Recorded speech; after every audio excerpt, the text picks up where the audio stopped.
Good morning, good afternoon, and good evening, whoever you are, and no matter where you are on this beautiful green earth that God has given us. Hey, what's up? My name is Matt Latham. I'm a board certified master arborist and a ASCA registered consulting arborist.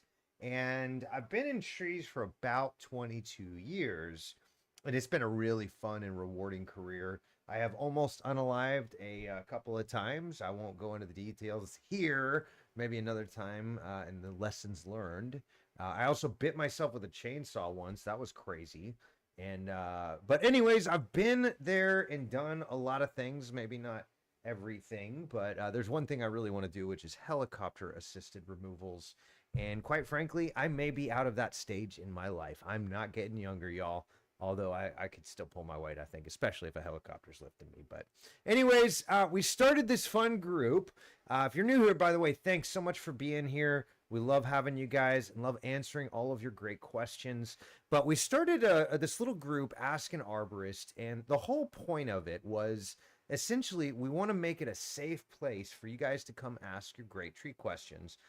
Quite frankly, I have been there and seen a lot, and I've heard so much bad advice been given over the years as I've been practicing. In fact, I joke is like and I don't mean any disrespect. The guy taught me a world of work ethic that I never knew growing up as a millennial. I don't identify that as that, by the way. I identify as a boomer. Anyways, I think we're doing identities still, right? But anyways, he taught me no disrespect. He actually became my best man at my wedding. So I love the guy to death, but he taught me all the right ways to unalive myself and the tree. And it turns out there is a lot of bad advice being given out there, not just to you as a home or a tree owner, but also even in amongst us professionals as well. And bad practices. You've probably seen mulch volcanoes where they pile mulch up the base of the tree.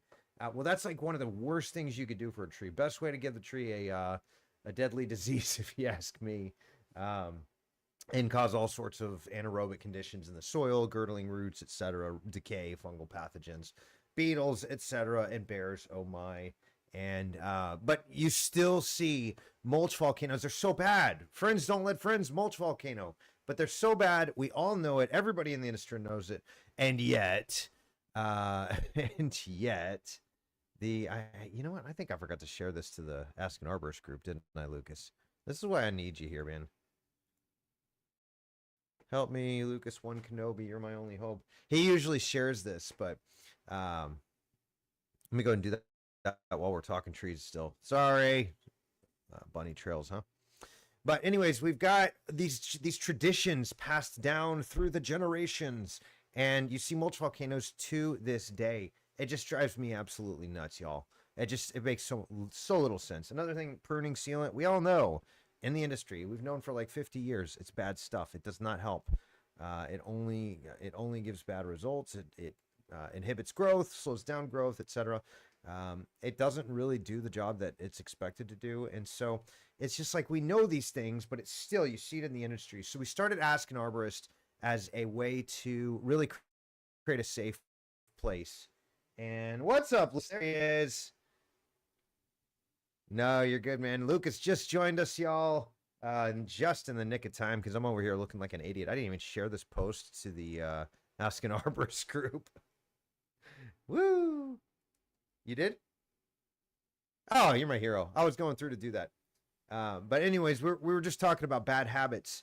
We just see it all the time in trees. You see bad habit after bad habit being produced and taught even throughout the generations of arborists out there. And so that's why we started this, was to just have a great place to get good, solid, top-notch, world-class arborist information, whether you're a professional or a regular tree owner or manager. We love the trees that we live around, and like, quite frankly, they are so beneficial for us for many reasons. So wanted a good, safe place to come get top-notch, world-class, whatever you want to call it, arborist advice about your unique situation. We go everywhere from diseased trees to pruning strategies, even up to like legal type of education. So, you know, how does the law play into trees? And I actually, just on that note, I just posted a new video on our website. Let me pull it up real quick. It's under a blog. So for those of you that don't know, just a couple of quick things. This is put on by my company. It's Arborist on Demand, and essentially we do tree consulting and focus on doing that via telemedicine for trees. And essentially, just like you would maybe get a minor cold or something like that and want somebody good on your side and the medical professional, but maybe don't think it's bad enough to go to the hospital. Maybe you just want a little quick little checkup. Then this is exactly what we do is we come in here and we just help you make good decisions. So if you do want a closer look by a board certified master arborist, registered consulting arborist like me, feel free to hit us up at arboristondemand.com. And over there too, if you click in the top bar here, we got a little tree education section. And I just posted up this newest blog the other day, and I just finished the video and put the video into the blog, and it's all about arborist liability. So tree fellows, my arbros and broettes, go check it out. And then of course, gotta have a little fun with it while we're at it. So anyways, but essentially, how do trees enter the legal system? How can arborists unknowingly maybe create liability both for yourself and for your homeowners or tree owners? And how to avoid these things too. And as arborists, especially certified arborists, pay attention.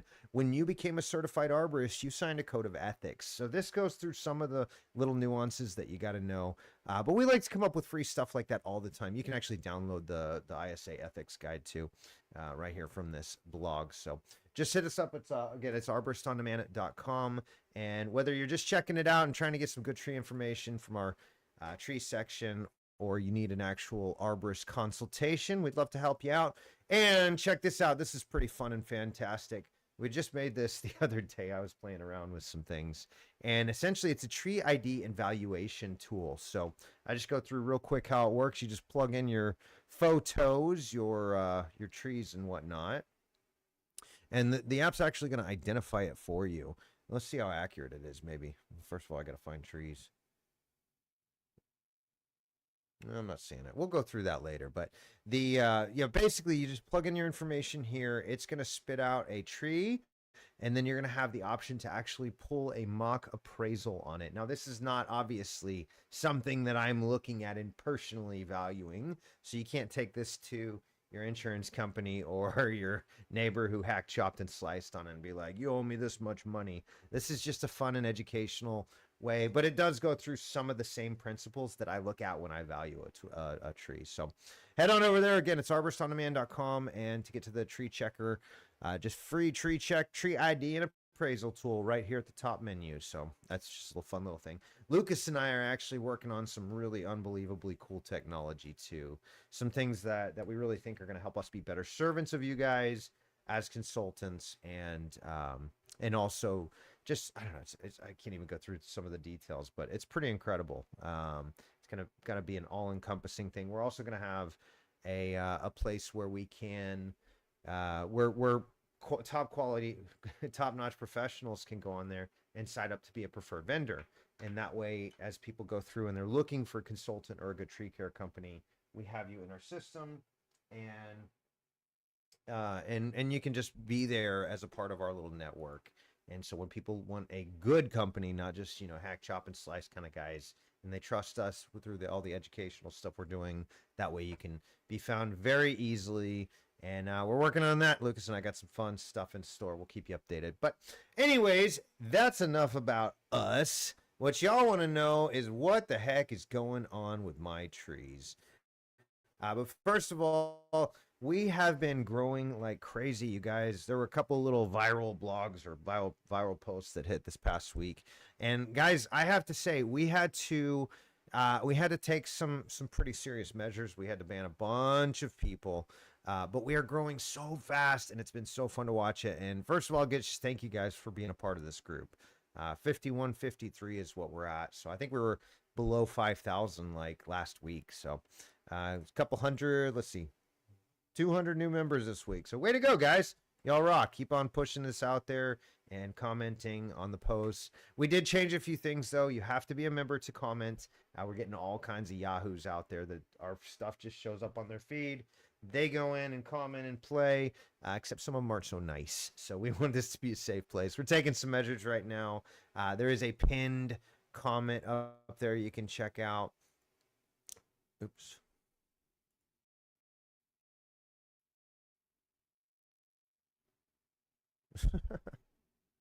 My bad. Sorry, that's nobody I know. You recognize that name? Lucas. Okay.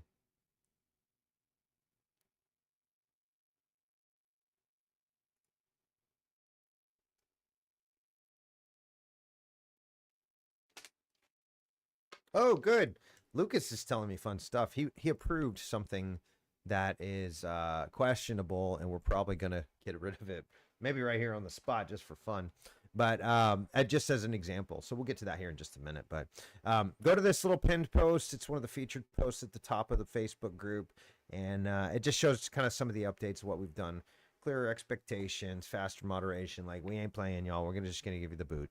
Updated entry questions. So when you want to comment, you have to be a member, and you're not going to just be able to say whatever you want. It's going to go through a much stricter series of AI checks, and also we got to make sure that you're agreeing to not break the rules. So good to go there. Hopefully that'll clean things up and continue to make it a safe place, even though we may grow a little bit slower. I'm fine with that. So let's make it a fun and educational group for everybody, y'all. And with that being said, let's finally get into your great tree questions. So Lena's asking about her sick tree. She's got a Japanese magnolia that was planted close to my house about 7 years ago. Concerned it was too close and the roots could be damaging my house foundation. I'm attaching a photo of the tree's proximity to my house.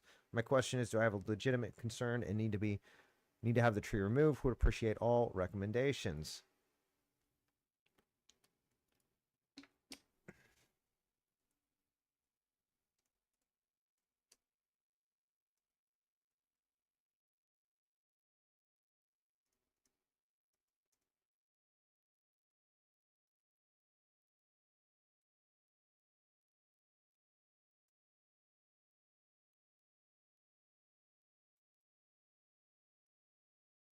Nope. The answer is no to Lena's question. So I just had to write that out because that was easy. So here's the rule with tree roots.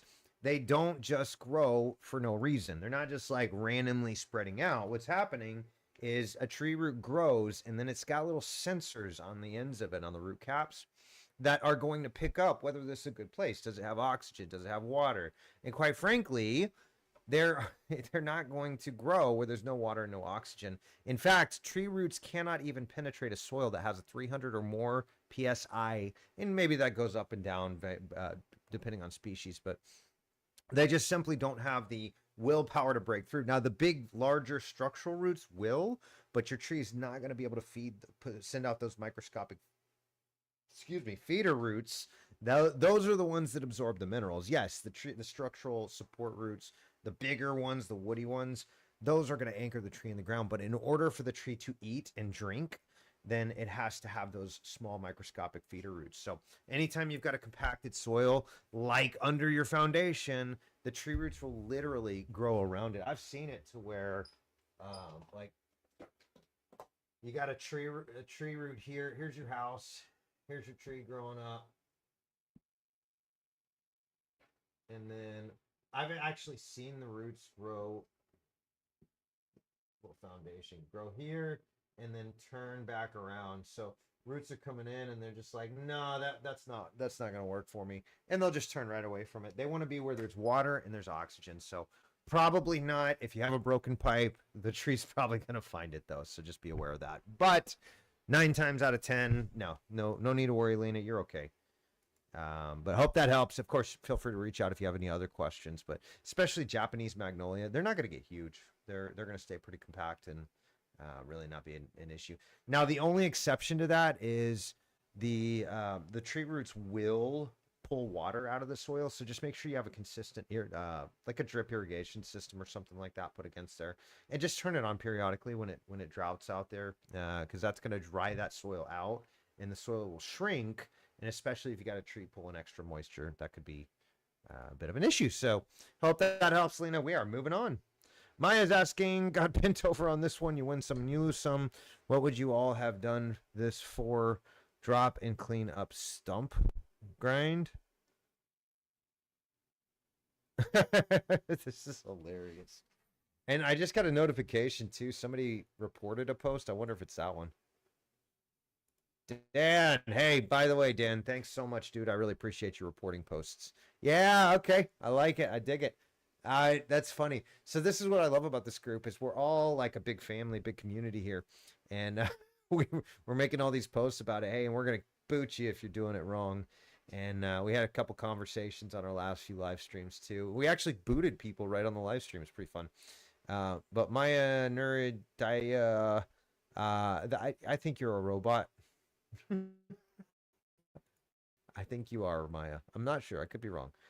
But this is not good. We don't do that.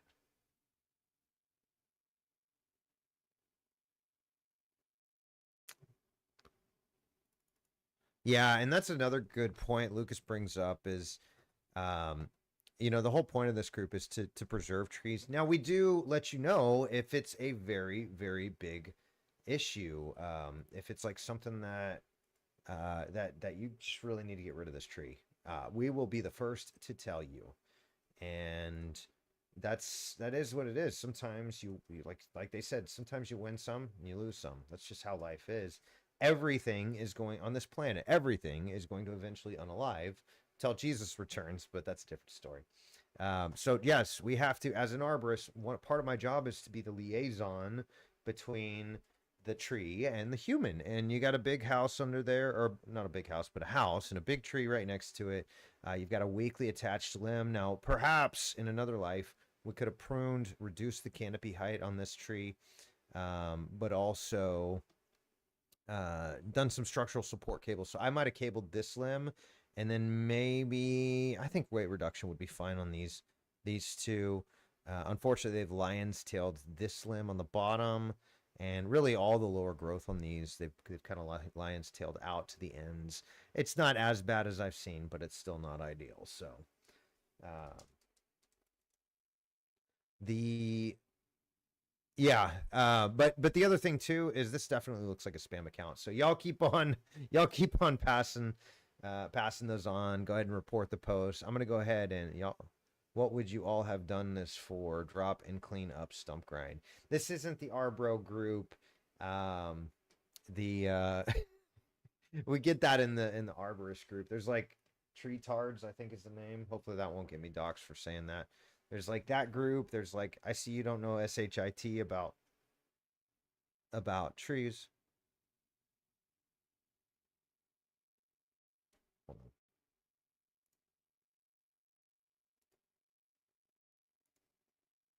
Yeah, so Lucas is saying, maybe a better way to phrase that, if they're actually looking, if Maya is actually looking for advice, which I don't think she is. I think she's a scam bot account. Maybe we'll see. God only knows. Is maybe say like, "Hey, I'm thinking about removing this tree. What are y'all's thoughts?" That might be a more appropriate type of question to ask for a picture like that. But this is clearly somebody either. So it looks like somebody's trying to rage bait.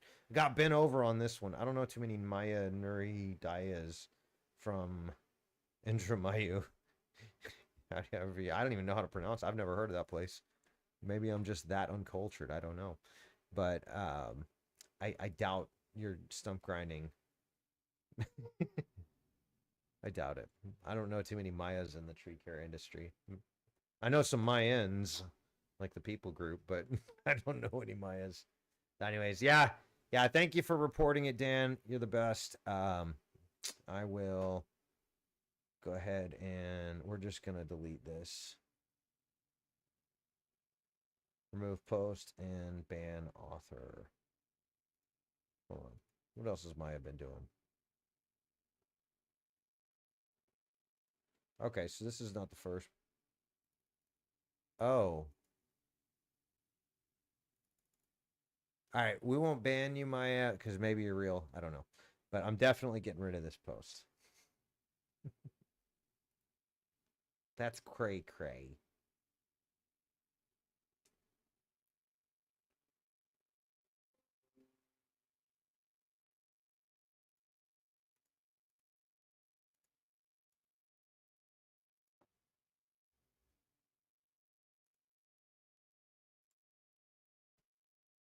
That's all. I'll look into that a little closer later, but All right, we're moving on. So Anonymous is asking, I discovered this split on the trunk of one of my crepe myrtles. Should I try to repair this somehow, or might it be best to remove the split trunk altogether? Overall, the tree seems very healthy, other than a spot on the knot above the split that seems to be browning or getting tender. I don't know what that means. Oh, those are okay. So this is classic crepe, MURDER, red rum, crepe red rum. That's what it is. Or as my wife so lovingly and colorfully described it one day, decrepitation.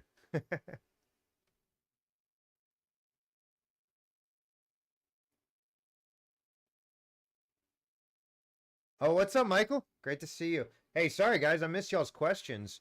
Let me finish this one. I'm gonna get back to you. Good catch mentioning anchors. Yeah, and the desert. Oh, thanks, dude. Yeah, I miss you by the way. I owe you a phone call or at least a text, man. I'm sorry, Michael. I've been a bad friend and just recovering. As soon as we got back from kind of a longer vacation than we've taken in years, of course I come down with that crazy flu thing last week. So I've been dealing with the man flu, y'all. It happens, but yeah, let me get to y'all's questions here in just a minute after I finish with this crepe myrtle. So what I think happened here, it looks like the bark underneath is unalived. So Anonymous, what I would say is probably go ahead and get rid of that limb if there is no green tissue on the end of it. So wait till spring. If it comes out and that's the only, and everything attached to that trunk, to that stump, is just not going to green out, then that means the limb is unalived and you can get rid of it. It literally is physically, chemically, and biologically, I guess you'd say, separated from the tree itself. So that's usually, if it's usually fair game. If you can do what's called the scratch test, that would be maybe a good way to just determine whether or not it's actually unalived. And you could just use your thumbnail. I'm gonna get a link for you too. That'll help. Scratch test.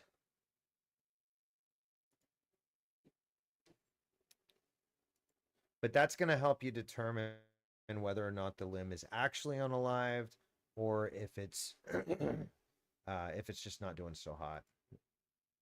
So I actually would not call that Rivers Labarge. The man at Rivers Tree Service.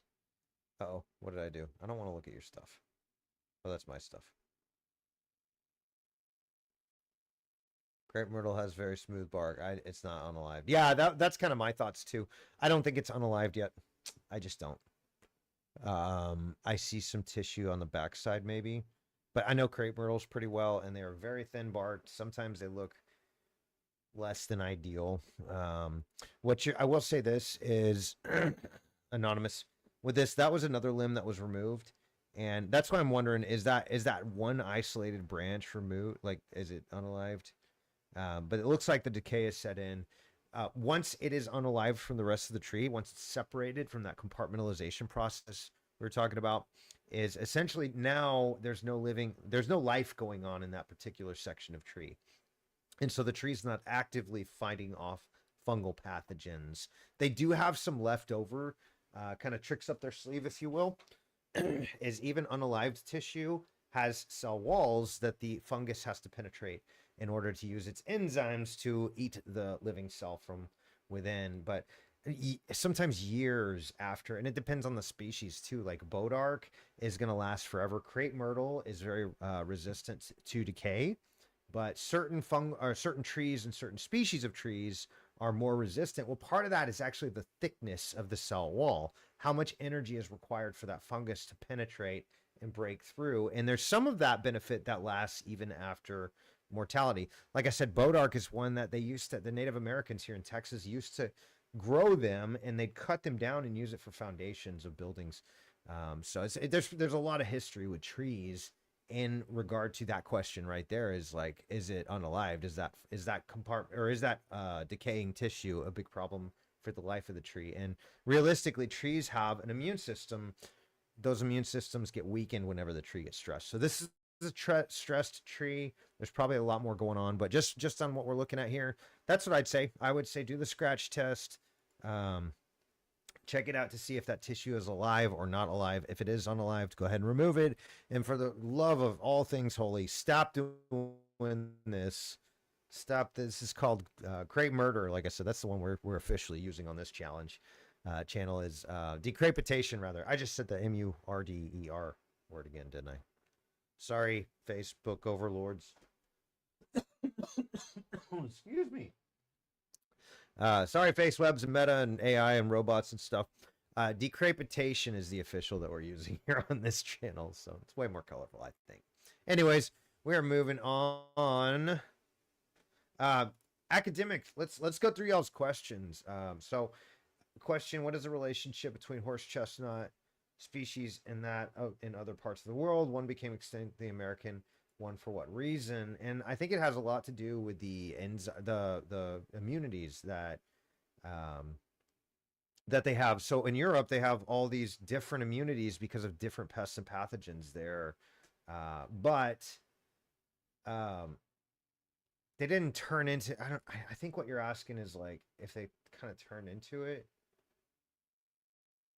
what's the relationship? So they have a common ancestor. They're both horse chestnuts. So you've got the European and you've got the American. I think it's Aesculus, however you pronounce it, the species. But they're both Aesculus, which is the horse chestnut family. The European horse chestnut has different immunities. Here, they just have different problems here. So the American ones became extinct. I think it was woolly adelgid. So look something up real quick, y'all.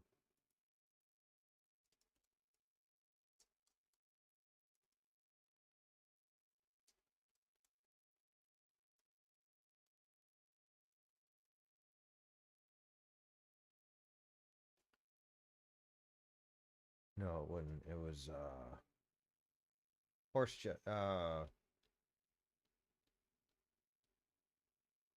leaf miner, fungal diseases. Now I don't know the answer to that, to be honest. Now I got to look it up. Academic. Sorry, dude. I got to do a little more research, and I'll send you a note and let you know my answer. But yeah, my bad, buddy.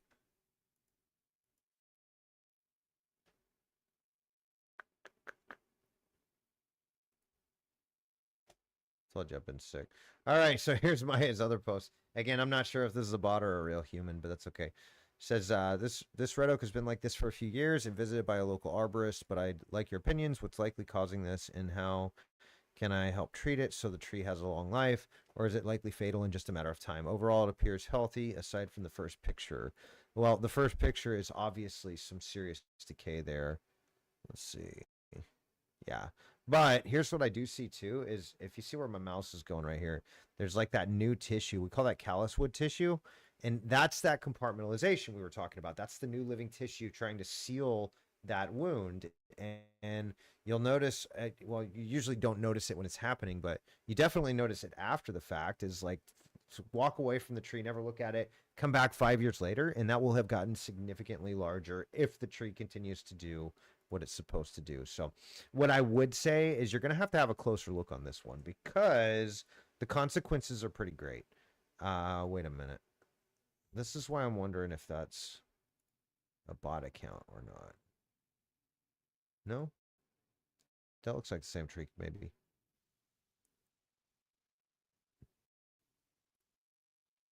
What do y'all think? Is that the same tree? Or are we getting scammed? I think it's the same tree. So anyways, what you want to check for on a deciduous tree like that, we'll go back to the drawing board for this one, but really you want to know where is the damage in relation to the targets. So for example, let's say you've got a house here. That's a terrible house. And then you've got a big tree here.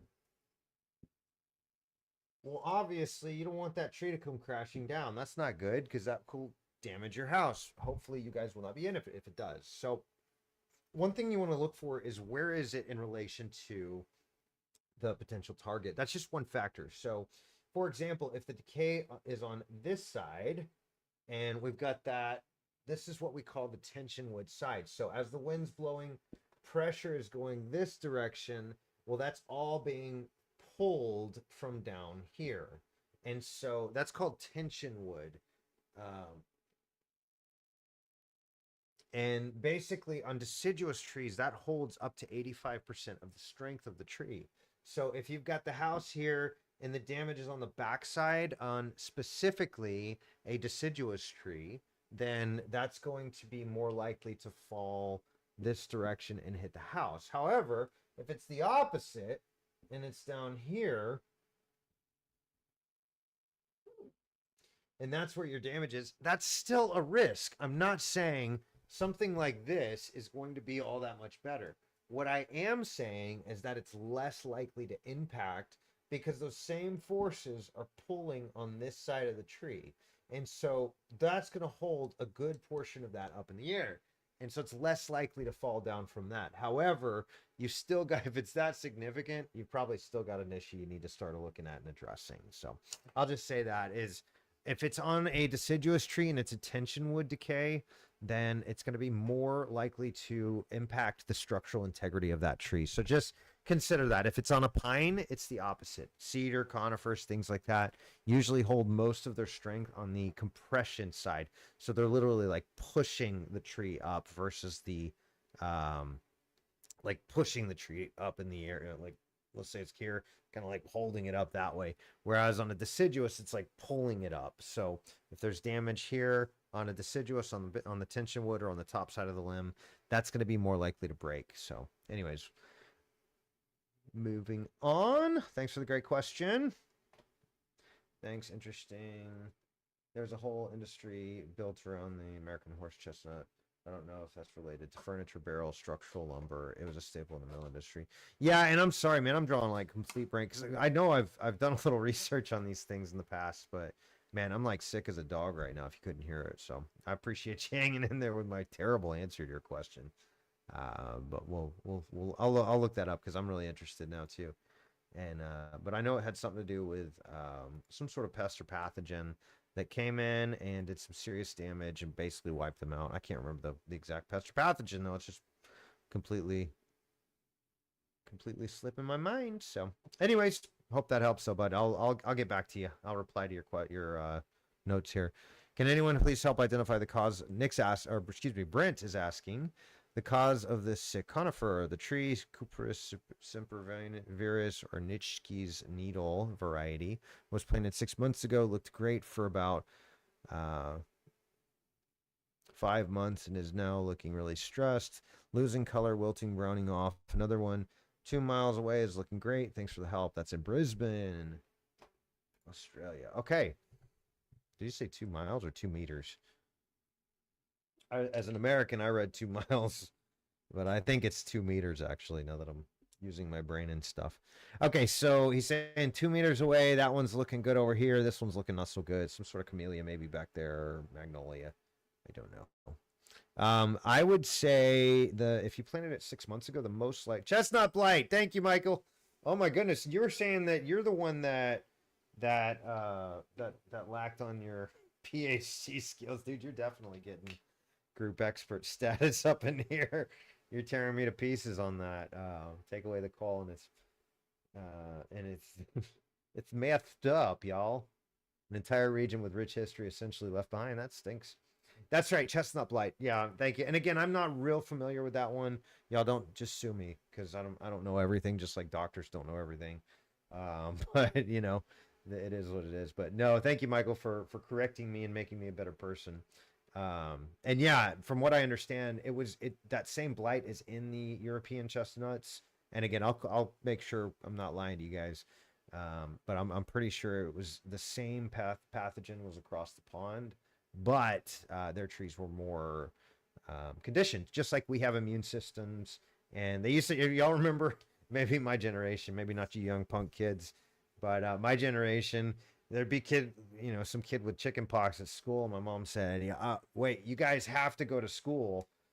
They'd like encourage the other person's kid to bring them anyways and get everybody infected to build our immunities, right? That may be a form of child abuse. I don't know. Maybe that's why I got so many problems and wound up an arborist. All right. Sorry, Brent. We're getting sidetracked here.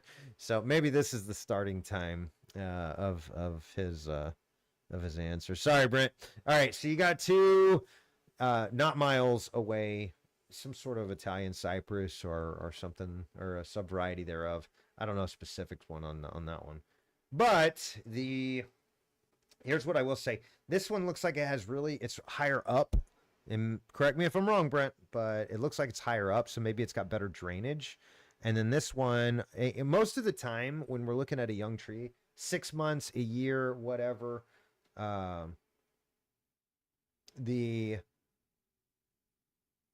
if you've got, okay, so remember, let me backtrack a little. Remember back to like 8th grade or 6th grade science, you got diffusion and osmosis. Sorry, Sprout. Glad to have you, buddy. Welcome, man. I'm sick as can be still, so I'm just struggling. We're chugging along, yo. We're talking about Brent's tree here. And so what I would probably be willing to bet money on is the tree's probably not draining water out of there. We call it the teacup effect. And so diffusion and osmosis. Let me see if I can find a brighter pin. This one's just, maybe I need to adjust my settings on my camera. It doesn't seem like y'all can see what I'm writing here. Tell me, is that? Oh, that's not bad. Okay. So whenever you go to plant a tree, Brent, so you've probably got a little hole here. There's the surrounding soil. And then you got a tree. Now, ANSI standards usually state that you want the diameter of the planting site to be no less than 2 times the diameter of the actual root ball. So if you've got a 12-inch, let's say you got 12 inches on the root ball, you want to go at least 24 inches across the whole thing. So you're going to have a lot more space for the roots to come in and start getting established as they break out here. Otherwise, what'll happen is they've been babied at the nursery. So every time the roots start to sprout out, they're going to get to this hard packed soil that's undisturbed, and they're going to want to grow right back in the hole. So what you get is this, not only is water pooling in there and it's kind of drowning the roots in that sense, and you get bad drainage because there's not a lot of room for the water to drain. That's that teacup. You also have the roots are going to get root bound over time. So you've got a short-term problem and you've got a very long-term problem as well. So it's really important to plant them right. Actually, I did a video not too long ago, well, last year, I guess. Planting new tree. Radial trenching. No. There we go. Found it. Yeah, so I'll post you this video, Brent. That may be helpful. And then I'll give you another one too. So this is like how to plant a tree. Maybe that'll help in the next go around, or maybe you can pull it out because it's only been 6 months and redo it. And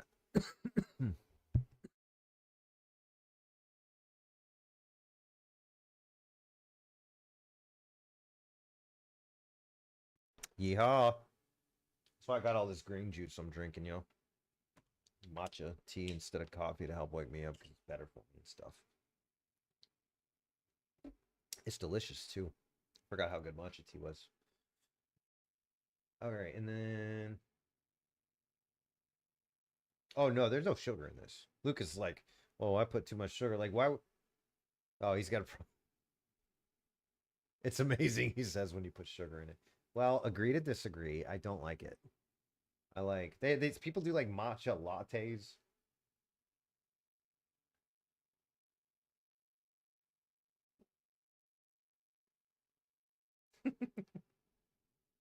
Right? Oh, this is the one I wanted. Okay. And then here you go, Brent. Yeah, I would be willing to bet, buddy, you've probably got water pooling in there. You may need to slow down on the irrigation. But that first one is how to plant a tree. The second one is if you did it wrong, here's how you correct it. It's called radial trenching. And that's going to be your best friend. All right.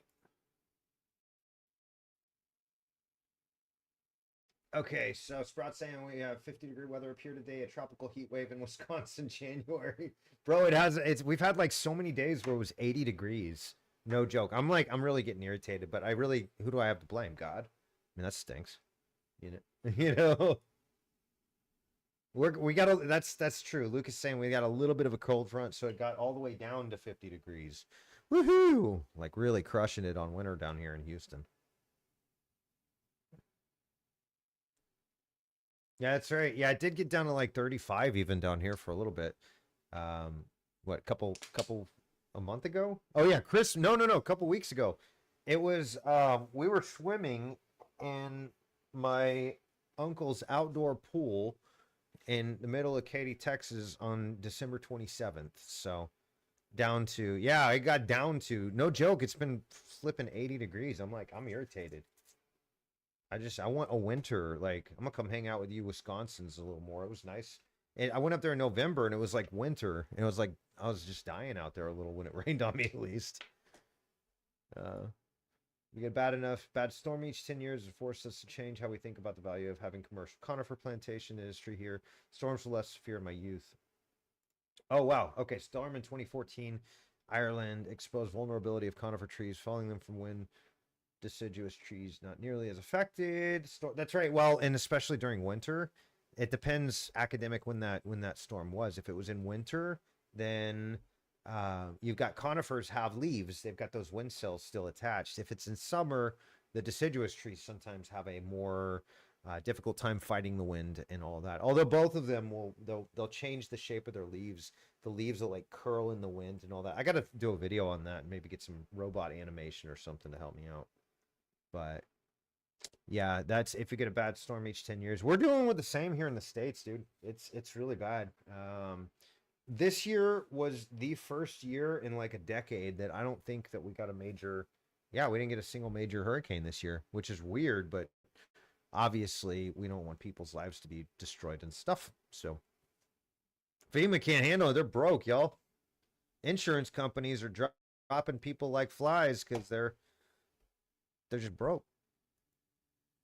Yeah, we need to. That's right. DARPA, if you're listening, make us a weather machine so we can fix all these problems. Or maybe this is, you're the ones that have the weather machines and that's why we had problems last year. I don't know. We'll see. So just decided to be nice with us. Nice to us this year. All right, Erica Wells is asking, I'm in North Texas, wondering if anyone has recommendations on oak trees that don't drop their limbs like most oaks do. I used to live in an old rental with an incredible old oak tree in the backyard. It was beautiful, and it was hazardous, with a landlord that never sent real professionals out to prune, as is usually the case. The maintenance guy would only prune what he could reach, so the tree was top heavy. That makes it worse, y'all. If you prune in a poor fashion, you can actually make the tree more structurally prone to failure. So don't hire bad professionals. Hey, and guess what? I got a video for that too, you guys. Let's see here. Give me a minute. How to choose the right professional. That's what we want.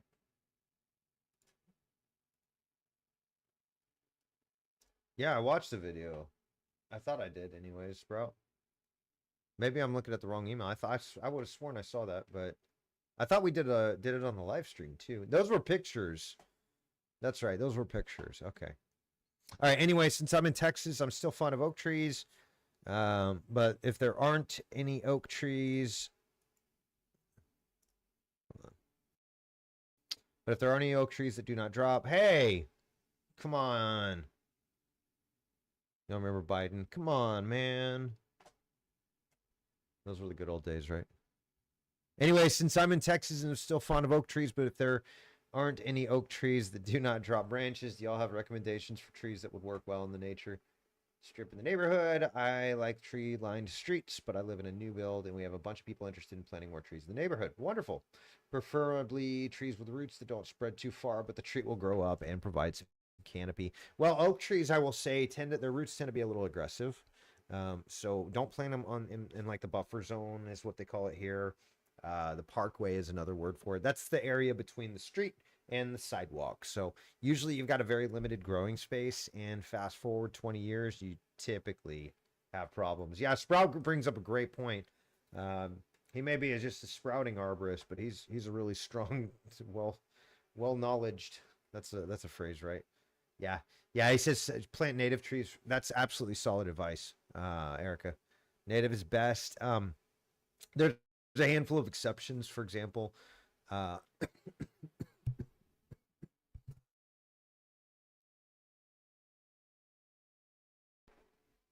For example, like here in Texas, we're finding that some trees do great long term, and that weren't native necessarily, but they don't act invasively. So, for example, Mexican white oak. Now, I do know that Texas they do really well too, the Mexican white oaks.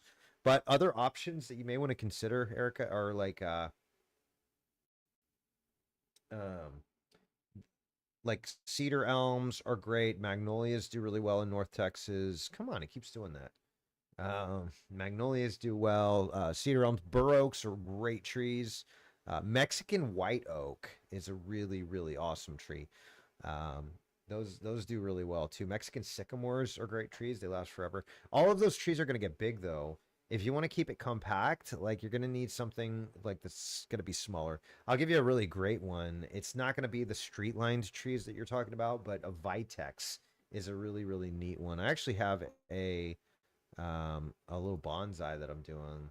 Let's see if I can pull it up.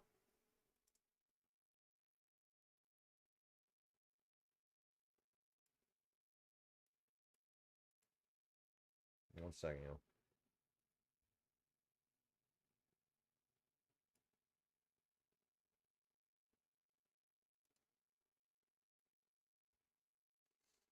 Sprout's gonna make fun of me because I got my bonsai vitex out in the garage like it's cold or something out here. So you can see it's just a little baby bonsai vitex, but they actually make really, really good ornamental trees. So if you're okay doing a lesser sized tree and it's not an oak, vitex is a great option. Texas redbuds do well. You don't want to do something that's going to need shade. Um, they're like Eastern redbuds are great. They don't do so great. Oh, you know what's a great tree too is like a Mexican plum. Those do really well up there in the great north of Dallas area.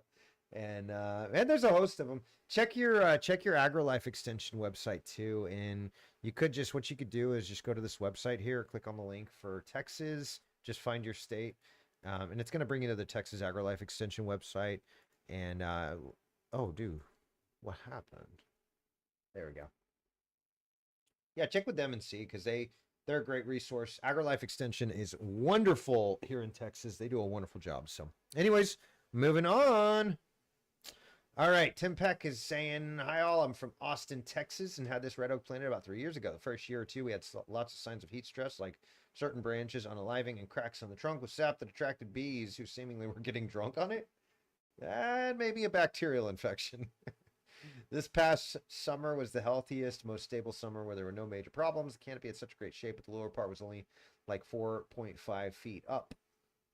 I trimmed off some branches at the bottom, as you can see in the picture, but to get it above my head while mowing, I'd have to sacrifice the next rung of branches, and I'm afraid it hurt the shape and wellness and evenness of the canopy. Should I just leave this in hopes some more branches form above the lower rungs? So when I finally cut the next layer, there's something about above to keep it shape. Yes. Okay. So I'll tell you exactly what I would do is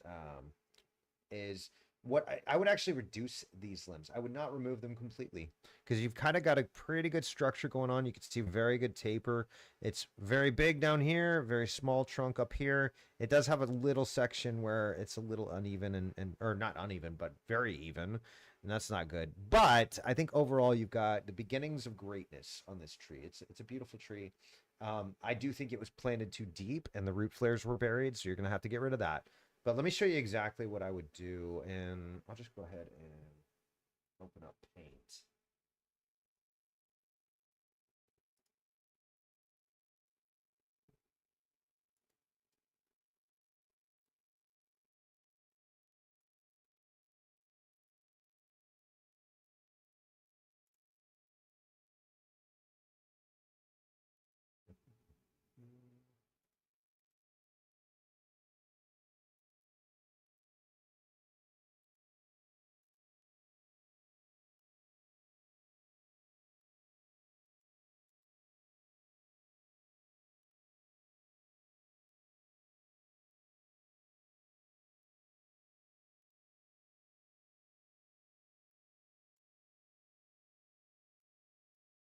Yay! Okay, let's see if I can move me now.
Oh, is that better? That's really weird.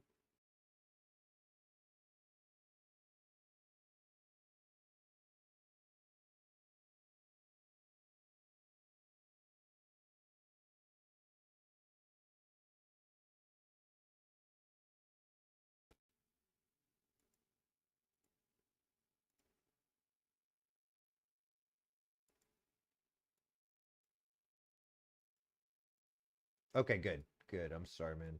Yeah, I think because I closed me out, that was why. Okay, so I'm creating a new little layout so y'all can see me a little better. There we go. All right, cool. Oh, my head's cut off. That's okay though. That's perfect actually. Maybe bring the front. Y'all don't want to look at me. So basically what I was saying, Tim, is just go ahead and reduce these limbs back to good branch unions. And that way you're not having to remove the whole thing. Okay, yeah, that's okay. I was kind of saying the same thing that I'm saying now, Sprout, is I'm just looking at little reduction pruning wounds that I can make that are significantly less than removing the whole branch. Because you can see here, there's kind of a little area where you're going to be working, right, Tim? Is you if you could bring the branches back to that little confined spot, that is significantly better than removing the limbs altogether. I would leave them on as long as you can possibly deal with it, because every single one of those leaves that you're leaving is part of the tree's health. That each one of those is a leaf or a food factory that the tree's going to use to produce the carbohydrates and the starches and the sugars that it needs to eat and to build basic tree tissue. So that's going to help there. Another thing that Sprout so brilliantly pointed out, and he's getting really good at this, is whenever we're looking at training a new tree to be strong, we want to look at competing dominance. So in a perfect world, what a tree would look like is you get like one primary lead and then everything branches off subordinately from that. And so, for example, if we've got a tree here, can you see that? No, not very good. That's better. So whenever you've got that little stick here, little baby tree, little dink dink, as one guy called it, you're gonna have everything. You want one primary lead,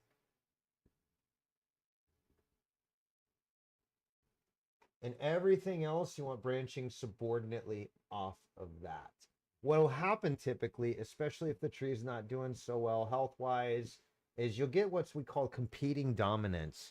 So sometimes you'll get these big branches that grow out, and they're going to want to compete with this guy, and they're going to want to try to take over that first place. And so what you want to do is reduce those limbs back. So let's say that's a terrible drawing. Let me fix that a little bit so it makes a little sense. Let's say you've got this big branch and it's kind of coming out here. It's got a few smaller branches that come out, and then some that grow back into it. So what you want is you want to start training it to where you've got one kind of a pyramid shape here. Now, live oaks are going to grow out more than they're going to grow straight up. So you're going to have variations on this by species.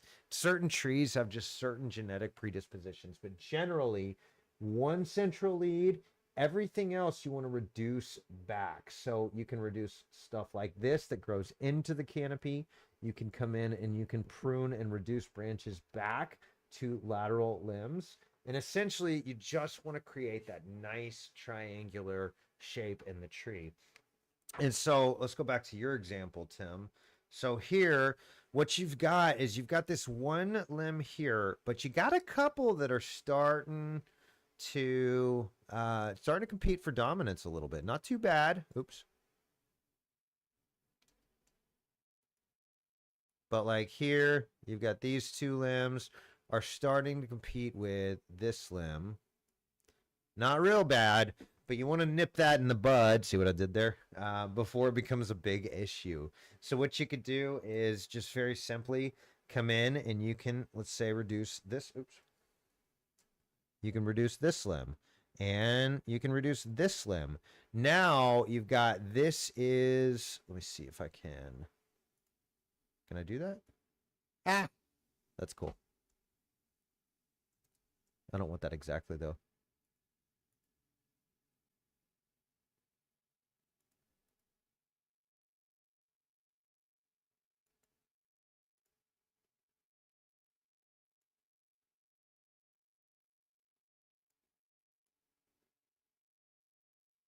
So now you can kind of start to see the shape is a little bit different here.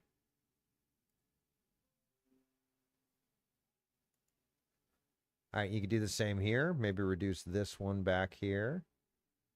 This is like, I'm doing like the worst job drawing this. This is funny. I'm not a friggin' artist. Lucas has got a great point. There we go. That's a little better, I think, y'all, right? This is adorable. I'm like a toddler right now. So basically, you just want to reduce those limbs that are competing for outward dominance in the top of the canopy. That's going to go a long ways to making sure that you are you're good to go. So I'm going to go ahead and remove this. Let's go back to our. I wish I could have multiple screens ready to pop up and go like that, but I can't because of the interwebs, I think, or at least the rules of this program. Okay, so yeah, basically reduce some of these lower limbs. You can see it's kind of like a round shape that's forming. See if you can get that more of a triangle shape. And those ones that you're bumping your eyeballs into the sticks, yeah, you can reduce those back. If you really need to, you can remove them. But the longer you can keep them on, the better the tree's going to do long term. So hope that helps, Tim. We are moving on after that long movie we just made. All right, Scott's asking, are these termites or carpenter ants? Laurel oak in North Florida. Yeah, that's not typically going to be. That looks almost like ambrosia beetle, but larger maybe. They'll form like these little pencils that go outside, and then when it rains, it breaks them off. Oh, Sprout. Okay, so my bad, Sprout. I didn't see that there. Can I tell you something really amazing? In the nature area I'm caring for, I have about 2 to 3 inch dog green ashes without EAB and 1 5-inch DBH green ash without EAB, and they're not treated. Yeah, Sprout. I think what's going to happen is, and this happens with a lot of them, is we're going to see like a 1% or less percentage of the population that makes it. After EAB has come in and wiped out everything, there's going to be some that are genetically, now they're used to it. So y'all have heard of epigenetics? DBH, that's okay. Yeah, I was like 2, 3 to 4 inch dog green ashes. It's like, is it a dogwood or a green ash? They both have opposite branch patterns, by the way. But there's an arborist joke in there, y'all. Some of you get that. Most of you are probably like, what a weirdo. But yeah, I think what's going to happen is we're going to get some that have built up a natural immunity to EAB, and they're going to be very, very resistant and resilient towards them. So big wipeout coming soon. And then we're going to see the uphill battle to get them back. So I don't think all's lost, but I do think it's not looking great. Our trees just need to build up those immunities, and we can actually treat them and do such. So that seems to be helping. We're seeing some good signs, but yeah, I see some sort of beetle. Permethrin might be okay. EAB, no, I don't think I would treat that. Well, you're going to want to treat them as a preventative. You're not going to want to do trunk injections though. So EAB doesn't respond well to permethrin or difluoroline. Any of those other insecticides. I think imamectin benzoate is the go-to treatment, but you don't want to just like be spraying that everywhere because it's really, really toxic stuff. And so imidacloprid is a little bit better option. I have to double check on that. Hold on one second. Let me see something.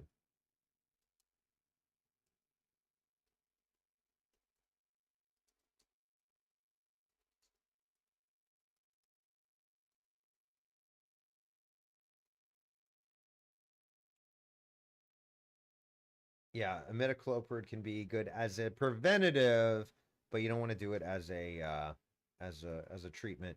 As a, if you've already got it, don't do that. I'll do a ground trench with imamectin benzoate. I would actually do like a trunk spray and go on to Amazon. I think you can get Pentrabark. I'll get rid of that.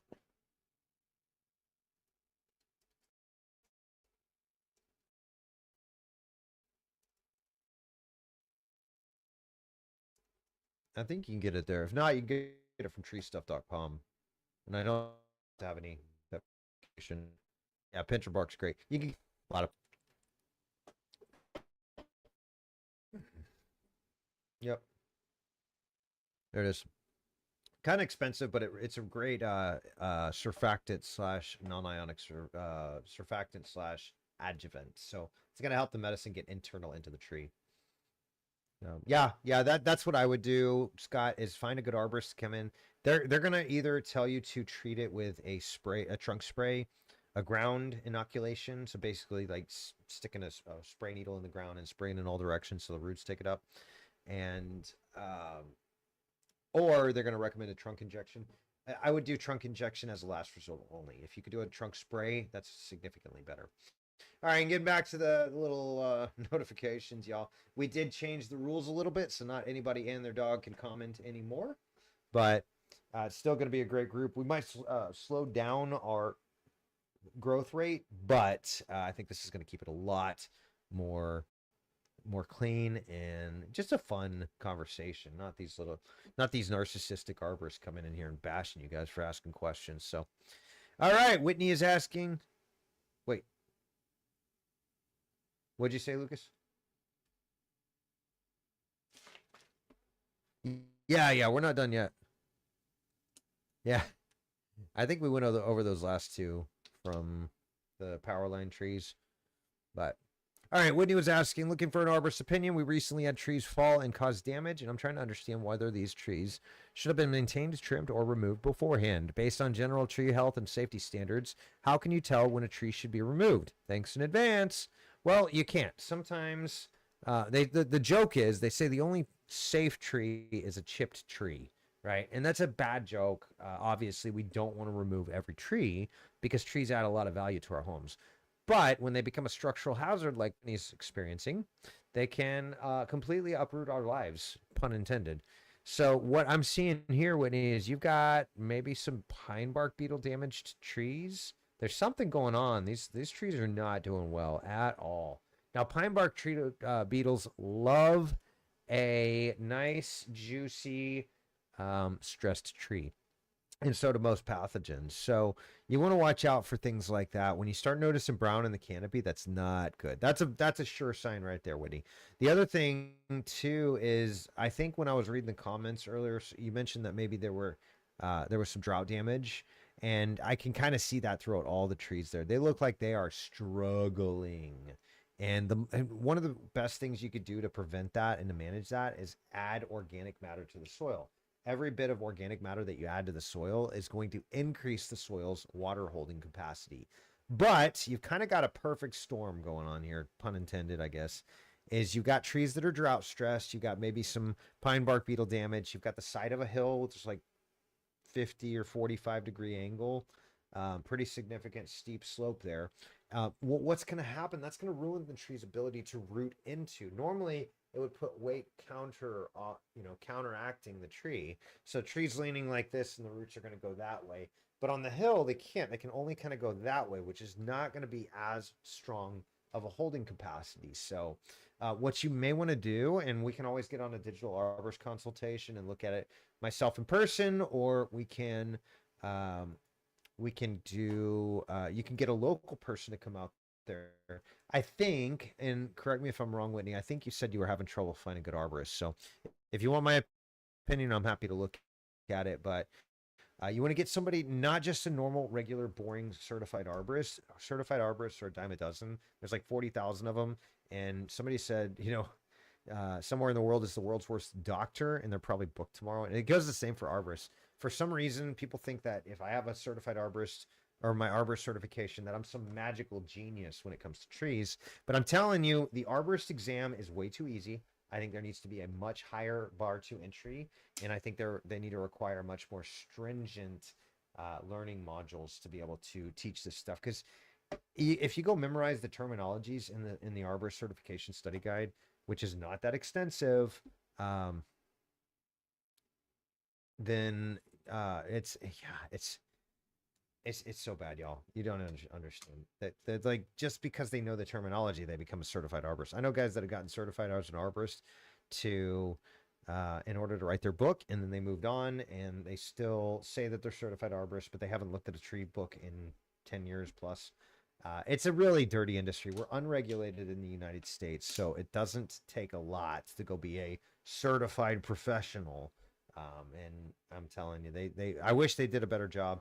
Look for a board certified master arborist like me, registered consulting arborist, or even a track, which is TRAQ, track certified arborist. Those are going to be some really good credentials that you need to go for, not just a regular boring certified arborist. Although that's better than just some Yahoo with some missing teeth and stuff and a chainsaw. You know, that's even better still. But go to treesaregood.org and you can find a qualified professional. And if you can't, like I said, Whitney, I'm happy to represent you myself. Take a look at your trees and start helping you make good decisions to prevent this from happening in the future. Because my goodness, that's not fun. That is.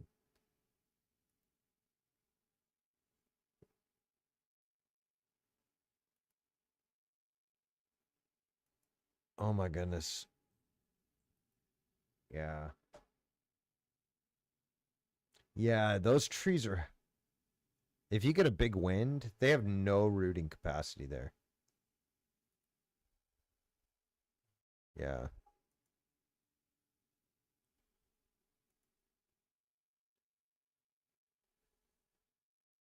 Yeah, you got a beautiful view though, Whitney. That's incredible.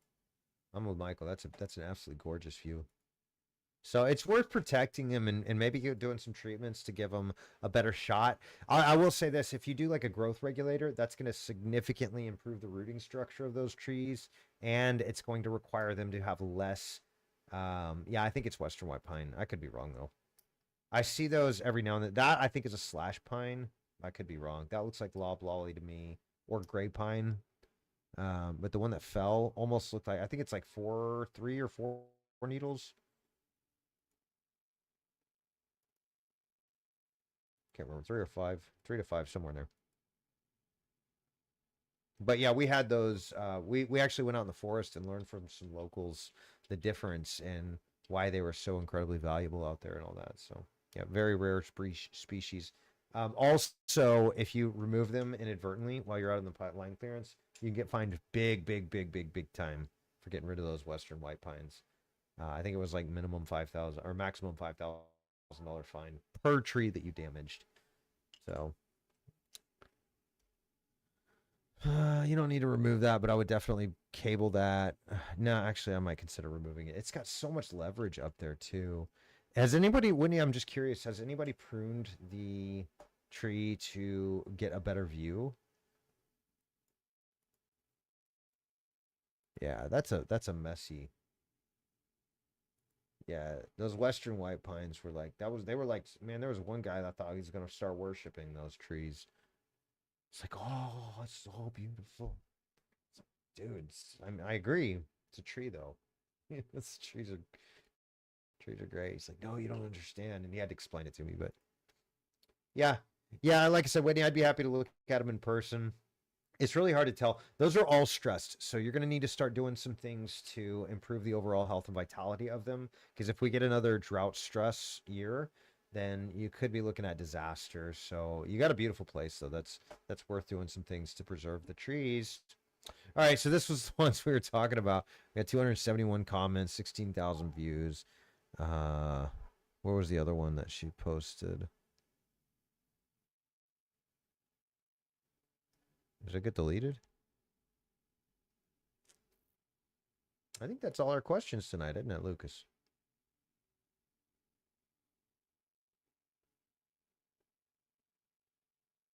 Yeah, we've already done those others. Oh, this was the original one. It's like, this is crazy. Had 10,000. What was it? I turned the comments off. 206.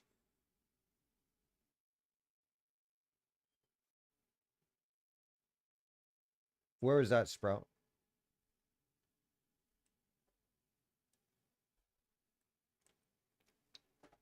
Where's the 8-foot black willow? Was that one you sent me?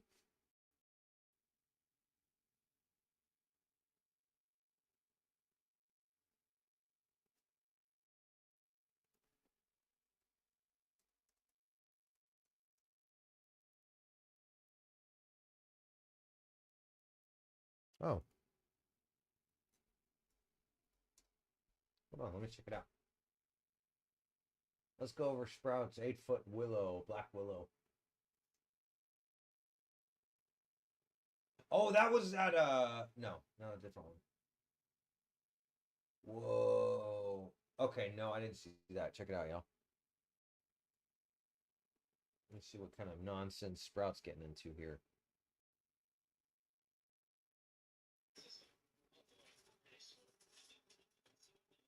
Tornadoes. None of activities is on a perfect story of what it's like to witness one of Earth's rarest phenomena.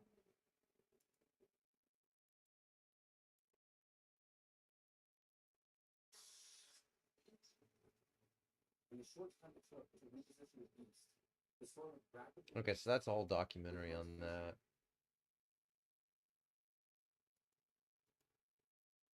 It's not these, is it?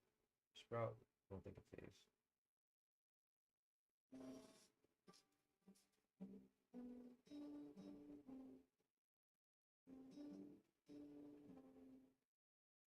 How am I not subscribed to you, dude? Welcome to today's video. As you all remember from last week,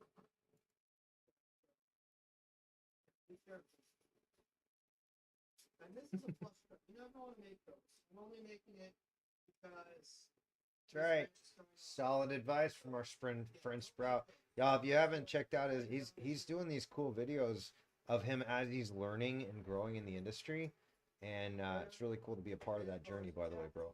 I'm happy to guide you however I can. But he's kind of documenting the whole thing of this nature area that he takes care of, so all the works that he's doing. And he's crushing it. He's crushing it, learning the structural pruning. And you said this was one that it got hit by a tornado?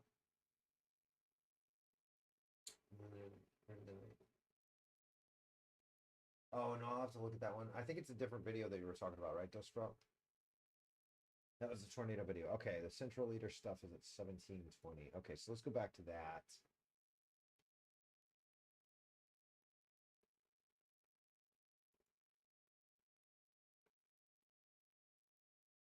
Well, now it's going to freeze up on me, of course.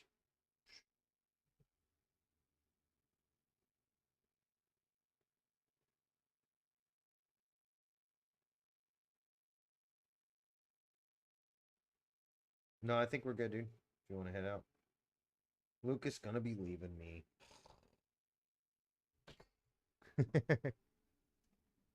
He's doing some OSHA training. Yeah. No, I get it.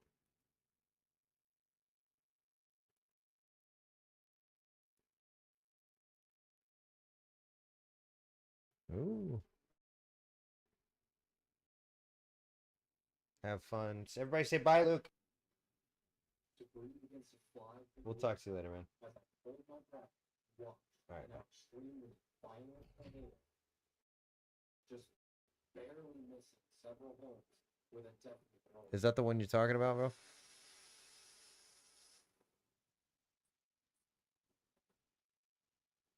So it's 1720.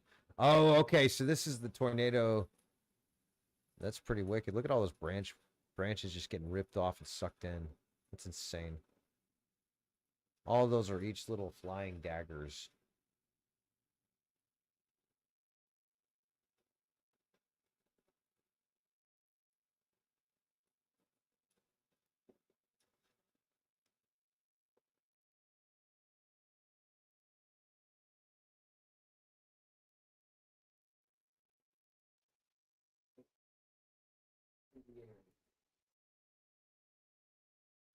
Oh yeah, I see that one.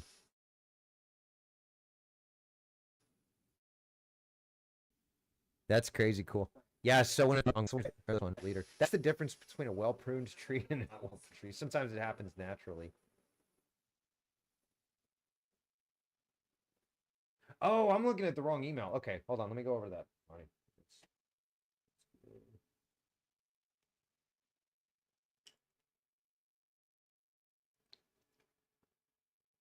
It's in the same email? No.